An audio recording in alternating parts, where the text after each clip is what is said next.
Apple's big. In fact, if Apple was a country, it would be the 7th richest and have a population greater than China. Like I said, Apple's big.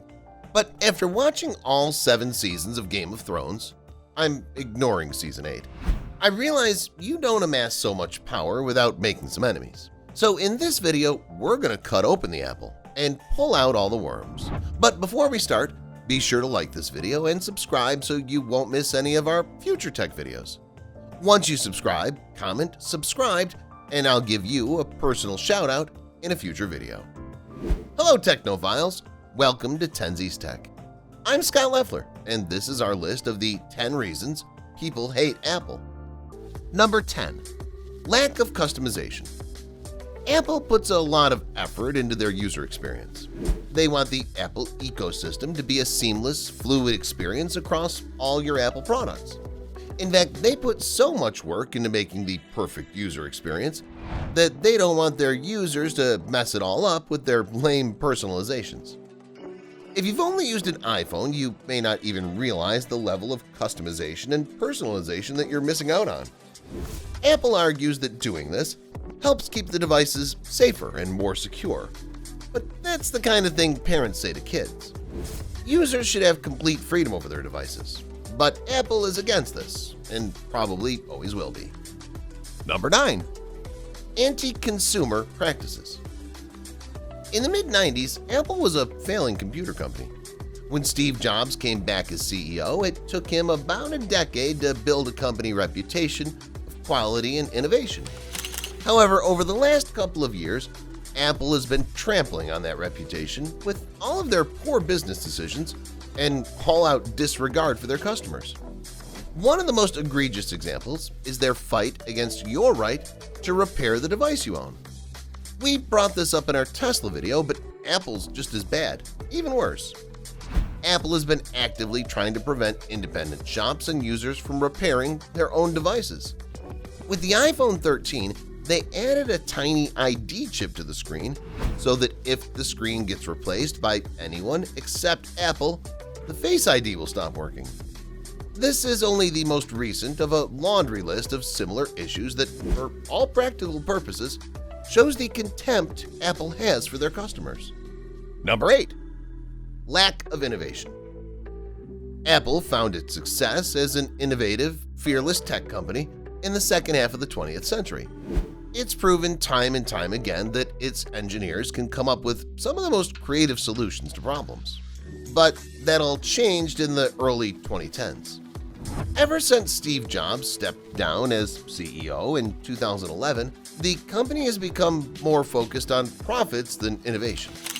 Now they just exploit their hardcore fan base and people's devotion to the fruit and how it's cemented itself in modern culture.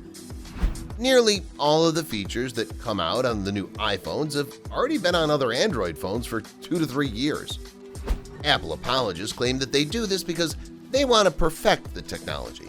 And this may have been true at one point, but perfecting on the innovations of others is not a substitute for innovation itself. Number 7. App Store fees. Anytime a purchase is made to buy an app or in an app, Apple gets a cut. In fact, Apple gets such a big cut that in 2018, they collected $256 million just from Netflix subscriptions. God asks us for 10, the US government demands 21, yet Apple takes 30%. To make it worse, Apple is very territorial about their 30% cut. You must have heard about Fortnite being banned on iOS. This was done as a result of a feud Apple had with Epic Games regarding its App Store fees. Fortnite introduced a method of avoiding the fees when buying its digital currency, V-Bucks. It was done by purchasing it directly from them, avoiding any third-party apps, such as the App Store. Apple didn't like that Fortnite wasn't giving them a taste, so they disabled the app. Epic Games sued Apple over this, and they even went to court. As a result of all of this, Apple banned the game on all its devices and stated that the same would happen to any app that tried to avoid its App Store fees. Of course, lots of people were outraged, and rightfully so, but unfortunately, nothing's changed since. Number 6. Poor communication. Every couple knows that communication is a key to a healthy relationship. But with Apple's abusive relationship with their customers, it's no surprise they fail here as well. The most recent example of Apple's poor communication with customers was the battery scandal in late 2011. After an update, some users noticed that their older iPhone was running more slowly than before. People claimed that Apple was slowing down older iPhones in a planned obsolescence move to make users of older phones buy a new device. Instead, Apple explained that iOS was slowing down some older devices to keep them from shutting down when the battery couldn't provide enough power. This was a workaround to counteract some of the effects that come with an aging battery. But since Apple didn't tell users this was happening until much later, it looked shady and it became a big story. Number 5. High prices. Apple is a designer tech brand. As a result, the prices for their devices are inordinately high for what you get. This is because you're paying for the designer label, not the value of the hardware. Someone who just wants a laptop for light work will avoid paying $1,000 plus for a MacBook Air when they can get a decent Windows laptop or even a Chromebook for a fraction of that price. Apple accessories have seen increases in prices as well. Official Apple ones cost hundreds of dollars more compared to third-party accessories. Price shifts between variants are extraordinary as well, charging up to twice as much as the industry standard. iPhones are the perfect example of this.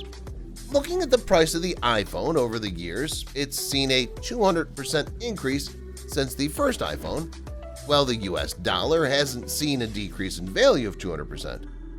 Apple's showing no sign of stopping this trend of price increases soon. Number 5. Apple culture. Apple's status as a designer tech brand has other consequences apart from price. Most iPhone users are not technophiles like us and don't care about how much RAM a device has or how the chip benchmarks. For many people, they buy the latest iPhone because it's perceived as a luxury item, kind of like a Rolex. While this isn't common, there are iPhone users who have an air of superiority simply for having an iPhone. Certain Apple fashionistas will look down on you for not having a phone they deem the height of luxury. It makes up a minority of owners, but it's still an issue. Number 4. Fanboys. Well, some people simply use Apple products out of preference. Some fans are die-hard Apple junkies who buy every Apple product and defend any decision the company makes. It's okay to like and appreciate something, but it goes too far when it becomes a significant part of your identity. Even if someone is neutral on the actual company, seeing how its fans behave can be a turnoff for those that don't drink the Apple-flavored Kool-Aid. Of course, it's not a phenomenon unique to Apple. However, when it comes to tech, Apple seems particularly susceptible for breeding fanboys. Number 3. Apple's history of censoring apps. There's no doubt that browsing through Apple's App Store is a better experience than the Google Play Store for Android. That's in part because all the apps Apple sells must go through an approval process before appearing in the store. But Apple isn't perfect. Its censors have occasionally gone too far and blocked or removed apps for questionable reasons, including offerings from WikiLeaks and Playboy. Perhaps the most infamous example is when Apple rejected a satirical app called NewsTunes because it ridicules public figures, only to reverse itself after the cartoonist behind the app won a Pulitzer. Number 2. Apple's choice to rely on FOXCONN. Apple is certainly not the only company that relies on Chinese contract manufacturers like FOXCONN to make its products more cheaply and efficiently, despite the many criticisms labor groups have about working conditions there. And to its credit, Apple has taken steps to improve the situation. Apple has reportedly offered to foot some of the costs of improving contractors' plants.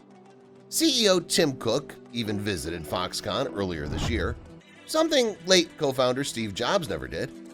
The reason Apple's partnership with FOXCONN is so frustrating is that it goes so completely against its brand, the smooth integration of everything under one roof. Apple bills itself as an American company. The back of every product notes that it was designed by Apple in California. But Apple outsources its production overseas. Likewise, Apple promotes itself as an environment-friendly company. But even Apple's studies have found that manufacturing plants abroad don't discharge waste properly. Apple fanboys point out that the US doesn't have the manufacturing capabilities to make the iPhone, which is true, but the US also didn't have the capabilities to mass-produce Cybertrucks, and that isn't stopping Tesla. Number 1. Overly proprietary.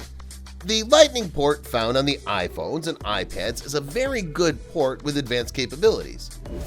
10 years ago when it was introduced, but since then, nearly every electronic device made is now using USB-C. USB-C is superior in every way, and was even used for some time on MacBooks before they introduced the proprietary charger.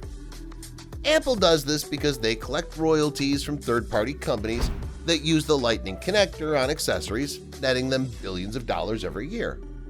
This is likely to change later this year with the iPhone 14 adopting the USB-C port, but that just makes it another example of Apple showing up 3 years late to the party.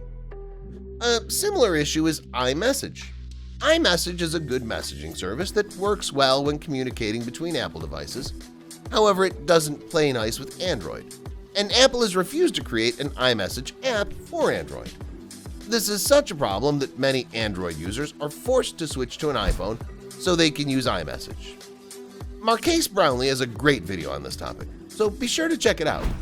But forcing people to switch to iPhone when they don't want to is the number one reason people hate Apple. So, what do you think about our list? Are there other reasons people hate Apple? Let us know in the comments below. And while you're there, be sure to like the video and share it with your friends that are stuck in the Apple cult. If you did like this video, you'd like these other videos too. And if you've already seen them, then be sure to subscribe to the channel so you won't miss our future tech videos. Thanks for watching. We'll see you again soon.